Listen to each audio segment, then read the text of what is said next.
En esta parte del programa quiero saludar a Inti Rodríguez, él es coordinador de investigaciones de Provea. Inti, buena tarde para ti. Hola Idania, buenas tardes, un saludo a toda la audiencia y gracias por este espacio. No, gracias a ti por acompañarnos. Yo quiero, primero que nada, porque justo estaba viendo el Twitter de Provea y quería comenzar, este es el Twitter fijado de Provea. Dice, no es tiempo de silencio ni de inhibiciones, sino de defender la Constitución y la democracia frente al arrebato dictatorial y autoritario. Y quise comenzar por aquí, Inti, porque defender la Constitución en los tiempos que corren en Venezuela no es tarea fácil frente a la represión que estamos viendo en los últimos días. Sí, es correcto. Desde el pasado 20 de octubre, Provea ha calificado al gobierno de Nicolás Maduro como una dictadura del siglo XXI, una dictadura que, si bien llegó al poder por la vía del voto, por la vía del sufragio, por la vía de la voluntad popular, hoy lamentablemente ha empleado los mecanismos que brinda la democracia para precisamente extinguir la democracia en Venezuela y extinguir el Estado de Derecho. Lo que estamos viendo en este nuevo ciclo de protestas en el país es a cientos, miles de ciudadanos venezolanos exigiendo el derecho al voto, exigiendo el derecho al sufragio, el respeto a la institucionalidad democrática, y frente a ello un gobierno que ha aumentado terriblemente la respuesta autoritaria, la respuesta violenta, la respuesta antidemocrática frente a la conflictividad social. El Ministerio Público daba hace 2 días un balance sobre personas fallecidas, personas detenidas y personas heridas en el contexto de las manifestaciones, y es realmente una cifra alarmante que da cuenta de precisamente la escalada represiva que ha emprendido la dictadura de Nicolás Maduro a través de los agentes de la Fuerza Pública, de la Guardia Nacional Bolivariana, de la Policía Nacional Bolivariana y de agrupaciones paramilitares para inhibir a los ciudadanos que se mantienen en la calle exigiendo el retorno de la democracia, exigiendo el derecho al voto. La Fiscal General de la República, el Ministerio Público ha certificado hasta el día de hoy un total de 28 fallecidos en manifestaciones. Buena parte de esos asesinados, de esas personas que han perdido la vida en las manifestaciones, han sido producto de ataques perpetrados por civiles armados, sobre todo en el interior del país, y al menos 5 de estos fallecidos han sido responsabilidad, 6 de estos fallecidos son responsabilidad clara de agentes de la Fuerza Pública. El caso más reciente es el de Juan Pablo Pernalete, quien, como señalabas al comienzo, murió luego de ser impactado por una bomba lacrimógena en la urbanización Altamira, acá en Caracas, y bueno, eso da cuenta del uso excesivo de la fuerza, de la represión por parte de agentes militares y policiales, por supuesto una represión que es alentada desde el propio Ejecutivo Nacional, que se ha profundizado luego de la activación del llamado Plan Zamora y que tiene como telón de fondo el inconstitucional decreto de estado de excepción dictado en mayo de 2016. Claro, Inti, pero cuando uno ve, por ejemplo, el caso de este joven Pernalete que muere por el impacto de una bomba lacrimógena, es increíble, no es posible que no haya un pronunciamiento por parte del Estado, porque finalmente los soldados que están lanzando estas bombas lacrimógenas están recibiendo órdenes superiores. Sí, es correcto. Lamentablemente, lejos de haber una revisión o un mecanismo que permita rendir cuentas por la actuación de militares y policías en la gestión de manifestaciones, lo que ha habido es un abierto aliento por parte de los altos funcionarios del Estado para que se sigan cometiendo abusos contra los manifestantes. Acá nosotros debemos destacar el papel que ha jugado el Ministerio Público en este nuevo ciclo de protesta. Creemos que ha sido la nota diferencial si lo comparamos con el año 2014.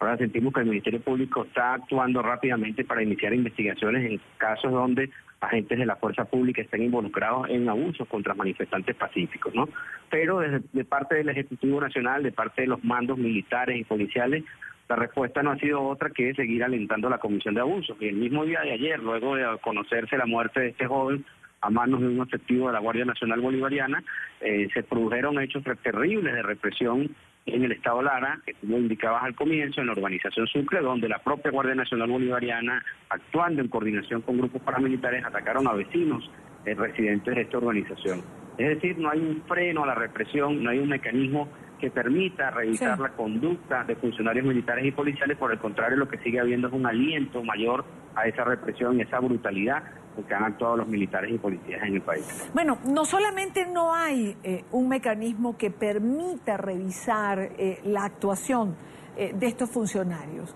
sino que hay, para decirlo de una forma coloquial, un contubernio entre la actuación de los cuerpos policiales o militares con los colectivos armados que se han identificado con el chavismo durante tanto tiempo. Es decir, las fuerzas militares actúan con fuerzas paramilitares y alientan su quehacer porque simplemente se cruzan de manos cuando entran en acción.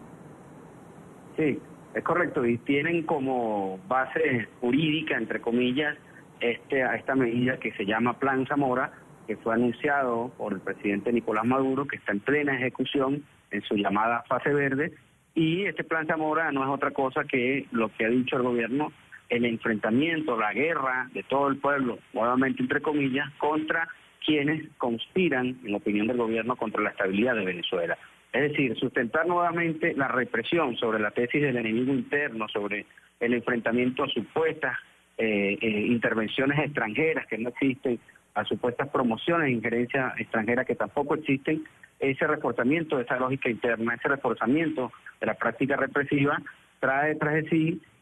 toda una situación de justificación de la participación de civiles en labores de seguridad ciudadana y control de manifestaciones. Este Plan Zamora incorpora a ciudadanos civiles, incorpora a los colectivos, incorpora a las distintas instancias organizativas vinculadas al Partido Socialista Unido de Venezuela en labores de represión de manifestaciones. Desde la ejecución de este Plan Zamora en Venezuela ha aumentado dramáticamente el número de personas heridas y el número de personas fallecidas en el contexto de manifestaciones, hasta el punto de que hoy día la mayoría de las personas que han muerto producto de impactos de bala han fallecido producto o debido a la actuación de agrupaciones paramilitares y de civiles armados en el contexto de manifestaciones. El Estado no solamente no está cumpliendo sus obligaciones de proteger a los manifestantes pacíficos independientemente de la identidad política de estos, sino que además el Estado es quien está promoviendo la represión y la actuación de estos civiles armados para atacar a manifestantes que, como decía al comienzo, solamente están exigiendo democracia y poder votar en nuestro país. Inti, todas estas cosas que nos estás diciendo y de las que hemos estado hablando durante todos estos días, ¿se está documentando, registrando de alguna manera? Este tipo de delitos no prescribe, este tipo de delito en algún momento será juzgado. Sí. Y este promover del Estado, como bien estás diciendo, el promover desde el Estado la represión y la actuación de estos grupos, hace un hito, ¿no? Dentro de todo lo que hemos estado viviendo en Venezuela. Sí, aquí hay que hacer varias precisiones. La primera, como bien lo decían, los graves delitos o las graves violaciones de derechos humanos no prescriben en el tiempo. La segunda precisión es que nadie puede alegar la obediencia debida para eludir su responsabilidad penal en materia de violaciones de derechos humanos. Es decir, si un funcionario de la Guardia Nacional Bolivariana, un funcionario de la policía agrede o comete una violación de derechos humanos contra algún manifestante, él no podrá alegar que actuó basado o que actuó obedeciendo órdenes de mandos superiores. Tanto él como sus mandos superiores serán responsables ante la justicia por las violaciones de derechos humanos en las que incurran. Y en ese sentido, sí, efectivamente, las organizaciones de derechos humanos hemos estado documentando todo lo que ha venido ocurriendo en estos 24 días de protestas en el país, porque además se están repitiendo patrones represivos que ya habíamos registrado en el año 2014, patrones represivos que se están repitiendo y que se están repitiendo con mucha más violencia y con mucha más brutalidad. Algunos de esos patrones represivos, ese repertorio represivo de fuerzas militares, policiales y de civiles armados consisten en ataques a residencias, ataques a centros de salud, por supuesto, el uso indiscriminado de sustancias tóxicas, de bombas lacrimógenas prohibidas en la Constitución venezolana, el empleo de armas de fuego contra manifestantes pacíficos y toda esta escalada de promoción del odio, de campañas de hostigamiento contra activistas políticos, activistas sociales, defensores de derechos humanos y manifestantes, ¿no? O sea, patrones que ya habíamos registrado en el 2014 y que hoy día lamentablemente se están repitiendo en este nuevo ciclo de protesta y que por supuesto en el futuro harán que los responsables tanto materiales como intelectuales, de todas estas violaciones de derechos humanos, respondan ante la justicia, por supuesto en un contexto de país favorable para los derechos humanos y en un contexto de país donde el Estado de Derecho y el derecho a la justicia sean efectivamente garantizados para todos los venezolanos. No tenemos duda de que más temprano que tarde los responsables de estas violaciones de derechos humanos deberán responder ante la justicia, y por ello el papel de las organizaciones de derechos humanos en este momento es documentar, visibilizar todo lo que está ocurriendo para que eso sirva de sustento en los juicios y en las respuestas ante la justicia que deberán dar estos violadores de derechos humanos. Bueno, y creo que las ONG en Venezuela están abocadas, dedicadas, yo creo que las 24 horas del día a cumplir con esta función que estás señalando. Inti, una última pregunta, te pido una respuesta corta, aunque creo que todos la sabemos. ¿Qué podemos esperar en los próximos días